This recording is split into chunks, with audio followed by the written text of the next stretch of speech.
आज हम बनाकर तैयार करेंगे सिर्फ 15 मिनट में त्योहार वाली थाली, जिसमें मैंने 4 चीजें बनाई हैं। छोले की सब्जी, उड़द दाल की वड़ी, उड़द दाल की कचौरी और आटा सूजी की बहुत ही टेस्टी मजेदार वाली पूरी। तो चलिए झटपट से हम यहाँ पर इस रेसिपी को शुरू करते हैं। सबसे पहले हम बनाएंगे छोले की बहुत ही टेस्टी सब्जी। इसे बनाने के लिए मैंने 1 कप छोले को रात में भिगोकर रख दिया था कुकर में, जिसमें मुझे इन्हें बॉईल करना था। तो यहाँ पर मैंने छोले को एक बार पानी डालकर धो लिया है, फिर वापस इसमें 2 कप पानी डालकर इन्हें इस तरह से ढककर रात भर के लिए किचन में रखकर छोड़ दिया था। 7-8 घंटे भीगने के बाद ये अच्छे से फूल जाते हैं। तो हमने जो पानी रात में इनमें डालकर रखा था उसे निकालकर अलग कर देंगे और इसमें 1.5 कप के करीब पानी ऐड कर देंगे। जितनी मुझे सब्जी में ग्रेवी रखनी है उसी के हिसाब से मैंने यहाँ पर पानी डाल दिया है। साथ में नमक और हल्दी डालकर ढक्कन लगाकर 5 से 6 विसल आने तक इन्हें बॉईल कर लेंगे। जब तक इधर छोले बॉईल होंगे तब तक हम इसकी ग्रेवी की तैयारी कर लेंगे। तो इसके लिए मैंने यहाँ पर 3 टमाटर, 2 हरी मिर्च, 1 इंच अदरक का टुकड़ा ले लिया है। इन सभी चीजों को इस तरह से फाइन पीस कर तैयार कर लेंगे। इस प्यूरी को साइड में रखकर गैस पर कढ़ाई में 4 बड़े चम्मच सरसों का तेल गर्म करके इसमें डाल देंगे काली मिर्च, लौंग, जीरा और 1 तेज पत्ता इस तरह से 2 टुकड़ों में तोड़कर। यहाँ पर इन सभी खड़े मसालों को अच्छे से भून लेंगे लो फ्लेम पर। जैसे ही मसाले थोड़े भुन जाएंगे फिर हम इसमें ये टमाटर, हरी मिर्च और अदरक की प्यूरी ऐड करके इसे अच्छे से ऐसे लगातार चलाते हुए पका लेंगे। जैसे ही तेल इसमें से रिलीज होने लगेगा फिर हम इसमें मसाले ऐड कर देंगे। तो यहाँ पर मैं इस सब्जी में बेसिक से सिंपल मसाले ही ऐड कर रही हूँ, जो कि हम नॉर्मल डेली सब्जियों में यूज करते हैं। यहाँ पे मैंने 1/4 चम्मच नमक, आधा चम्मच हल्दी पाउडर, आधा चम्मच गरम मसाला पाउडर, आधा चम्मच धनिया पाउडर डाल दिया है। अच्छे से मिक्स कर देंगे सभी मसालों को और यहाँ पर इन मसालों को तब तक पकाएंगे जब तक कि इस तरह से मसालों की जो सतह है उसके ऊपर तेल तैरने लगेगा। तो ये देखिए यहाँ पर जो मसाले हैं उनके ऊपर तेल की एक परत आ गई है। तो इसी स्टेज तक हमें इन मसालों को पकाना है। इस तरह से जब आप पकाकर ये सब्जी बनाकर तैयार करेंगे तो बहुत ही टेस्टी सब्जी बनेगी। जैसे ही मसालों से तेल इस तरह से रिलीज होने लगे तब आप इसमें ये बॉईल किए हुए छोले ऐड कर दें और अच्छे से इसे मिक्स कर दें। नमक हमने पहले ही ऐड कर लिया था जब छोलों को बॉईल होने के लिए रखा था, साथ में मसालों के साथ भी नमक ऐड कर लिया है। तो यहाँ पर नमक मैं और नहीं ऐड कर रही हूँ। अब हमें इस सब्जी को तब तक पकाना है जब तक कि बढ़िया ये सभी चीजें अच्छे से एक दूसरे में घुल मिल ना जाए। अगर आपको लगे कि छोले अलग हैं और इसकी ग्रेवी थोड़ी पतली लग रही है तो आप इस तरह से मैशर से थोड़े छोले को अच्छे से मैश कर दें 2-3 बार। तो यहाँ पर इस तरह से ये ग्रेवी वाली सब्जी बनकर तैयार हो जाएगी, जो कि सुपर टेस्टी बनी है। मैंने इस सब्जी को चटपटा करने के लिए कश्मीरी लाल मिर्च पाउडर का इस्तेमाल किया है। आप इसमें तीखी वाली लाल मिर्च का पाउडर भी ऐड कर सकते हैं या फिर इसमें हरी मिर्च भी ऐड कर सकते हैं जब आप खड़े मसालों को भूने उसी टाइम, या फिर आप इस सब्जी के ऊपर से तड़का लगा सकते हैं हरी मिर्च, हींग, जीरा और रेड चिली पाउडर का। तो यहाँ पर मैंने इस तरह से ये सब्जी बनाकर तैयार कर ली है। तो अब हम इसमें डाल देंगे बारीक कटा हुआ हरा धनिया और अच्छी तरीके से इसे ऐसे मिक्स कर देंगे। हरा धनिया ऐड करने से सब्जी में एकदम ताजगी सी आ जाती है और बहुत ही अच्छी खुशबू भी आती है। थोड़ी देर तक रखने के बाद ये सब्जी इस तरह की हो जाती है। तो आप इसे पकाते टाइम थोड़ा ग्रेवी को पतला ही रखें, क्योंकि ठंडा होने के बाद सब्जी इस तरह से थोड़ी थिक हो जाती है। अब हम बनाएंगे उड़द दाल की वड़ी, जिसे मैंने दही में कुछ मसाले ऐड करके इस तरह से डुबोकर 1 घंटे के लिए रख दिया था। तो ये एकदम अच्छे से सॉफ्ट हो जाती हैं। इन्हें बनाने के लिए आपको रात में ही उड़द दाल को भिगोकर रखना होता है और बहुत ही ज्यादा टेस्टी लगती हैं। दही के नॉर्मल तड़के की जगह आप इस तरह से थाली में ये दही वड़ी ऐड करके इसे सर्व कीजिए तो मजा ही आ जाएगा। तो चलिए इसकी रेसिपी देख लेते हैं। उड़द दाल की वड़ी बनाने के लिए मैंने यहाँ पर 1 कप उड़द दाल को रात में ही अच्छे से धोकर इसमें पानी डालकर भिगोकर रख दिया था।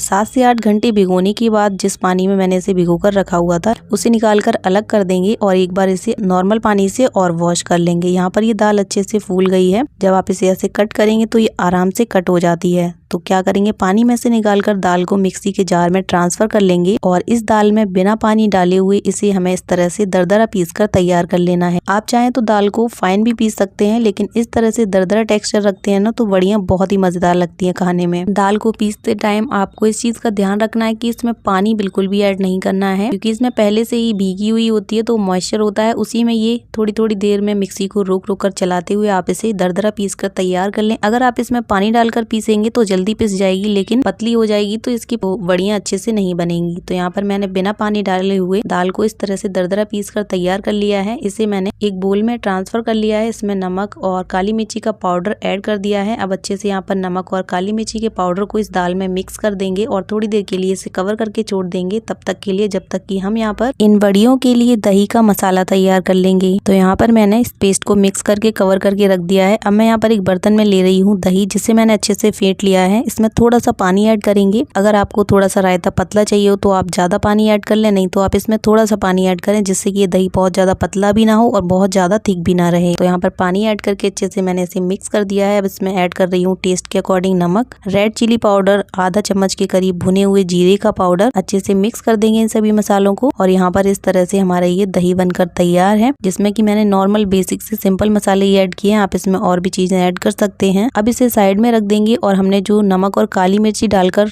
दाल का पेस्ट तैयार करके रखा हुआ था, उसमें से इस तरह से थोड़ा थोड़ा पोर्शन हाथों में लेकर गरम तेल में इस तरह की छोटी छोटी वड़ियां तोड़कर डाल देंगे और इन्हें अच्छी तरीके से एक साइड से हल्का सा गोल्डन होने तक सेकेंगे। फिर जैसे ही एक साइड से बढ़िया से सिक जाएंगी, फिर हम इनको पलटकर दूसरी साइड से भी अच्छे से क्रिस्प होने तक सेक लेंगे। गैस का फ्लेम लो टू मीडियम रखते हुए इन वड़ियों को सेकेंगे तो ये अच्छे से अंदर से पकेंगी और बहुत ही टेस्टी बनेंगी। मैंने इन वड़ियों को बनाने के लिए उड़द दाल का इस्तेमाल किया है। अगर आपको उड़द दाल से प्रॉब्लम होती है तो आप इसकी जगह मूंग दाल की वड़ियां भी इसी तरह से बनाकर तैयार कर सकते हैं। तो यहाँ पर मैंने तेल में पैन में जितनी वड़ियां एक बार में अच्छे से फ्राई हो जाएंगी उतनी वड़ियों को तोड़कर डाल दिया है। इनको सीखने में थोड़ा सा टाइम लगेगा, आपको पेशेंस के साथ इन्हें सीखना है, जिससे कि अंदर से कच्ची ना रहे। अगर थोड़ी सी भी कच्ची रहेंगी तो टेस्ट ज्यादा अच्छा नहीं आएगा, इसलिए आप इनको अच्छे से थोड़ा टाइम लेकर बढ़िया से लो टू मीडियम फ्लेम पर सेकें। ये बढ़िया से क्रिस्पी हो जाती हैं। आप इसे नॉर्मल चाय के साथ ऐसे भी एंजॉय कर सकते हैं, या फिर आप इन वड़ियों को इस तरह से फ्राई होने के बाद आप इन्हें हरी धनिया की चटनी के साथ भी सर्व कर सकते हैं। बहुत ही मजेदार लगती हैं, मतलब आप इन्हें स्नैक्स के रूप में भी बनाकर खा सकते हैं। तो यहाँ पर इन वड़ियों को फ्राई करने के बाद इस तरह से जो हमने दही में मसाले ऐड करके रखा हुआ था उसमें डालकर मिक्स कर देंगे और मिक्स करके 1 घंटे के लिए इन्हें इसी तरह से डुबोकर छोड़ देंगे और 1 से 2 बार बीच बीच में इस तरह से इन्हें अलटते पलटते रहेंगे, जिससे कि अच्छे तरीके से ये बढ़िया सॉफ्ट हो जाएं। इनके अंदर दही और मसालों का फ्लेवर अच्छे से आ जाता है। इस तरह से 1 घंटे तक छोड़ने के बाद अगर आप इन्हें तुरंत सर्व करना चाहते हैं तो आप इन वड़ियों को फ्राई करने के बाद गर्म पानी में डालकर 10 से 15 मिनट के लिए छोड़ दें और फिर आप इन्हें दही में 10 मिनट के लिए डालकर छोड़ दें, तो भी ये अच्छे से सॉफ्ट हो जाती हैं और इस तरह से आप इन्हें किसी भी थाली में बनाकर एंजॉय कर सकते हैं। तो यहाँ पर हमारी उड़द दाल की बहुत ही टेस्टी दही वाली वड़ियां बनकर तैयार हो गई हैं। चलिए अब बनाते हैं उड़द दाल की गर्मा गर्म खस्ता स्टफिंग वाली कचौरियाँ। तो इन्हें बनाने के लिए 1 कप उड़द दाल को रात को पानी में भिगोकर रख देंगे। एक बार दाल को अच्छे से धो लेंगे, फिर इसमें और पानी डालकर इसे अच्छी तरीके से भीगने के लिए छोड़ देंगे रात भर के लिए। तो यहाँ पर मैंने दाल को पानी डालकर इस तरह से कवर करके 8 घंटे के लिए भिगोकर छोड़ दिया था। ये बढ़िया से फूल गई है। अब हम इसे मिक्सी के जार में ट्रांसफर कर लेंगे और बिना पानी डाले हुए इसे दरदरा पीस कर तैयार करेंगे। कचौरियों की स्टफिंग बनाने के लिए हमें इस दाल को इस तरह से दरदरा पीस कर तैयार करना है। इसमें ना पानी डाले ही इसे पीसना है, नहीं तो दाल का जो पेस्ट है वो पतला हो जाएगा, फिर आपको इसे बहुत ज्यादा देर तक भूनना पड़ेगा। तो यहाँ पर दाल को पीस कर मैंने साइड में रख दिया है। अब गेहूं के आटे में 2 चम्मच सूजी, नमक, अजवाइन डालकर यहाँ पर इसमें थोड़ा पानी डालते हुए इसका इस तरह से सेमी सॉफ्ट डो तैयार कर लिया है। यहाँ पर जो दाल पीस कर तैयार की थी उस दाल को हम इस तरह से एक पैन में डालकर फ्राई करेंगे। 2 चम्मच तेल को मैंने अच्छे से गर्म कर लिया है। इसमें मैं ऐड कर रही हूँ 2 से 3 पिंच हींग। थोड़ा सा इसे भून लेंगे, फिर इसमें डाल देंगे दरदरी पिसी हुई ये दाल डालकर इस तेल में अच्छी तरीके से लगातार चलाते हुए इसे एकदम ड्राई होने तक भूनना है। तो यहाँ पर मैंने दाल को पैन में ट्रांसफर कर दिया है। अब अच्छी तरीके से इसे मैश करते हुए इसका कलर चेंज होने तक और इसमें से सारा मॉइस्चर खत्म होने तक हमें इस दाल को भूनना है। जब दाल का सारा मॉइस्चर खत्म हो जाएगा तब इस तरह से दाल थोड़ी दरदरी सी हो जाएगी। फिर हम इसी स्टेज पर इसमें मसाले ऐड कर देंगे। तो यहाँ पर मैं ऐड कर रही हूँ टेस्ट के अकॉर्डिंग नमक, हल्दी पाउडर, धनिया पाउडर, लाल मिर्च का पाउडर। तो यहाँ पर इस तरह से सभी मसाले ऐड करके अच्छे से इसे मिला देंगे और यहाँ पर इन मसालों को 2-3 मिनट तक लो फ्लेम पर ऐसे लगातार चलाते हुए भून लेंगे। ये देखिए यहाँ पर ये जो दाल है वो अच्छे से इसका कलर चेंज हो गया है, बहुत ही अच्छे से ये भुन गई है। इसी तरह से हमें इसे भूनना है। फिर हम इसमें बारीक कटा हुआ हरा धनिया ऐड कर देंगे फ्रेशनेस और खुशबू के लिए। तो इस तरह से हमारी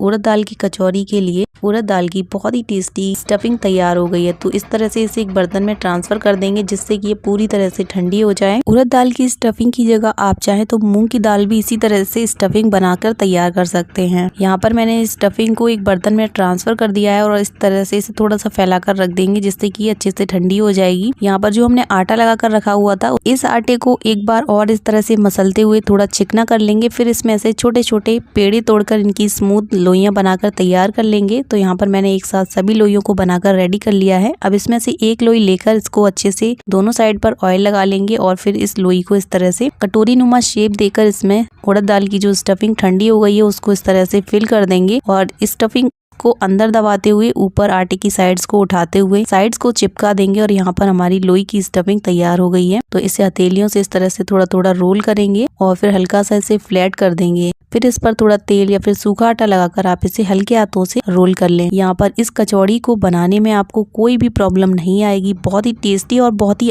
आसानी से ये बनकर तैयार होती है। आप इस तरह से एक बार ये फेस्टिवल स्पेशल थाली जरूर ट्राई कीजिएगा। तो यहाँ पर मैंने एक कचौरी को रोल कर लिया है। बहुत ही अच्छी कचौरी बनकर तैयार हुई है। इसी तरह से बाकी की सभी कचौरियों को रोल करके तैयार कर लेंगे। फिर इन्हें गरम तेल में डालकर दोनों साइड से अच्छे से क्रिस्प और गोल्डन होने तक फ्राई कर लेंगे। इस थाली में अगर आपको ये उड़द दाल की कचौरियाँ पसंद नहीं है तो आप इनकी जगह आलू की स्टफिंग वाली कचौरियाँ भी ऐड कर सकते हैं। मैंने यहाँ पर तेल को पैन में पहले ही अच्छे से गर्म कर लिया था। गर्मा गर्म तेल में इन कचौरियों को डालकर एक साइड से अच्छे से ऐसे दबाते हुए फूलने तक इन्हें फ्राई करेंगे। जैसे ही कचौरियाँ फूल जाएंगी और हल्की सी नीचे से गोल्डन हो जाएंगी, फिर हम इन्हें पलटकर इस तरह से दूसरी साइड को भी बढ़िया से सेक लेंगे। कचौरियों को अलटते पलटते हमें बढ़िया से क्रिस्प और गोल्डन होने तक सेकना है। कचौरियाँ बनाने के लिए गेहूं के आटे में सूजी ऐड करके इनकी स्टफिंग की है। आप इसकी जगह मैदे से भी इन कचौरियों को बना सकते हैं। तो ये देखिए यहाँ पर कचौरियाँ दोनों ही साइड से बढ़िया से फ्राई हो गई हैं। इनको तेल में से निकाल लेंगे। इसी तरह से आप उड़द दाल की स्टफिंग वाली ये गर्मा गर्म क्रिस्पी कचौरियाँ बनाकर तैयार कर सकते हैं, वो भी बिना मैदे के। अगर आपको मैदे वाली पसंद है तो आप मैदे का इस्तेमाल करें इसकी आटे को गूंथने के लिए। तो यहाँ पर ये देखिए हमारी गर्मा गर्म कचौरियाँ भी बनकर तैयार हैं। तो चलिए अब बनाते एकदम फूली फूली आटा और सूजी की पूरियाँ। तो इन्हें बनाने के लिए जो आटा मैंने कचौरी के लिए लगाया था उसी में से लोई लेकर इस तरह से दोनों साइड पर तेल लगाएंगे और फिर इस तरह से पूरी को नॉर्मल मोटाई में बेल लेंगे। बहुत ज्यादा पतला या मोटा नहीं रखेंगे, नॉर्मल मीडियम मोटाई में से बेलकर तैयार करना है।